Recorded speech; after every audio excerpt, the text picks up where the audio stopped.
Today marks the 9th day of record high gas prices. Those living in California, Nevada, Hawaii, Oregon, Washington, Illinois, Alaska, Michigan, Arizona, Indiana, Washington, D.C., New Jersey, Maine, and Massachusetts. We did have a map for that, but we've added a couple of states since yesterday.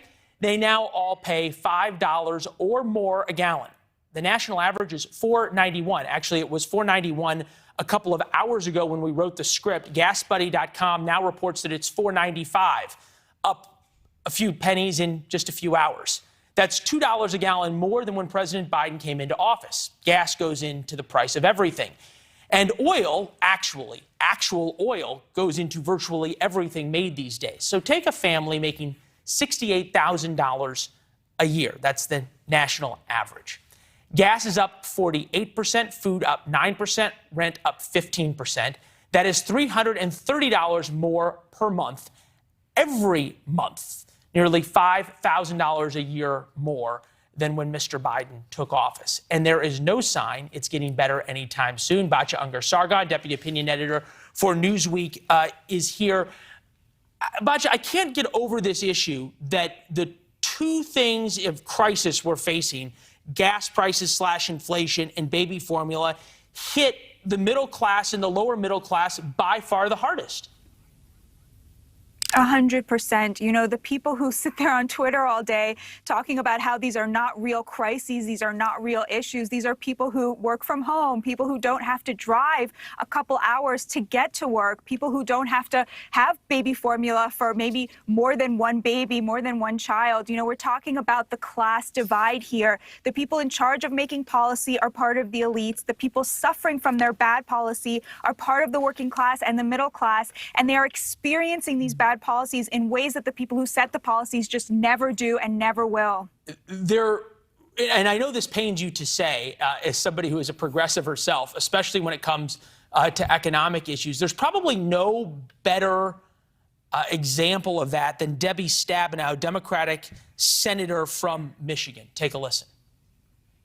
I do have to say, just on the issue of gas prices, after waiting for a long time to have enough chips in this country to finally get my electric vehicle, I got it and drove it from Michigan to here this last weekend and went by every single gas station. It didn't matter how high it was. And so I'm looking forward to the opportunity for us to move to vehicles that aren't going to be dependent on the whims of the oil companies and the international markets.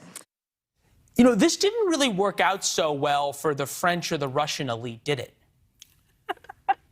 Right. We're living in the let them drive electric cars moment of, 2022. It's absolutely unbelievable. These people take a question of economic privilege, right, having $65,000 and above in the bank that you can use to buy one of these electric cars, right, and then they clothe that economic privilege as morality, right? I am more moral because I am more rich. I can afford this electric car, and so I don't have to use this evil gas, right? What they're doing is they're essentially demonizing the vast majority of Americans, including the vast majority of working class Americans who you can't be a trucker and have an electric car. You can't run a farm on electric cars. Let me ask you this. Working class people need gas and oil. It's interesting. And then on the issue of inflation, and I'm thinking about going back to the beginning here about the White House needing a win or at least needing a reset. Here is Secretary Yellen last week talking about inflation. Earlier, of course, she and the rest of the administration had said it was transitory, then questioned on CNN about that issue. I think I was wrong then about the path that inflation would take, but we recognize that now. Right. She and the rest of the world recognizes that now. A caveman would recognize that right now.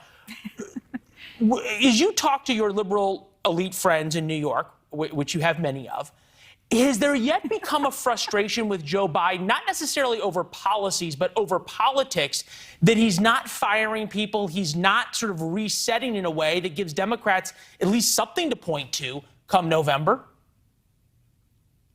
I mean, First of all, I don't have that many liberal friends left, I'll be honest.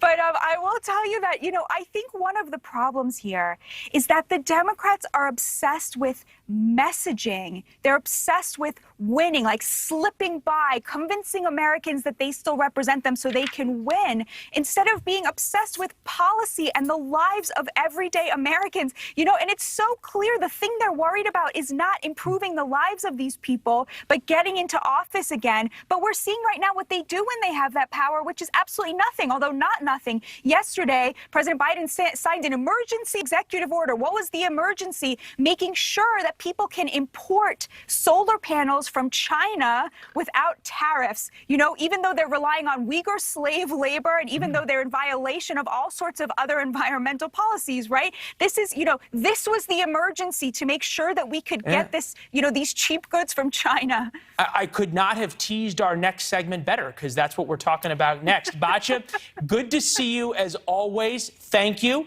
We'll see you soon. Polls in California. Thanks for having me. Thanks for watching. Go to newsnationnow.com to find News Nation on your television provider. And don't forget to subscribe. Click the red button to get more of News Nation's fact-driven, unbiased coverage.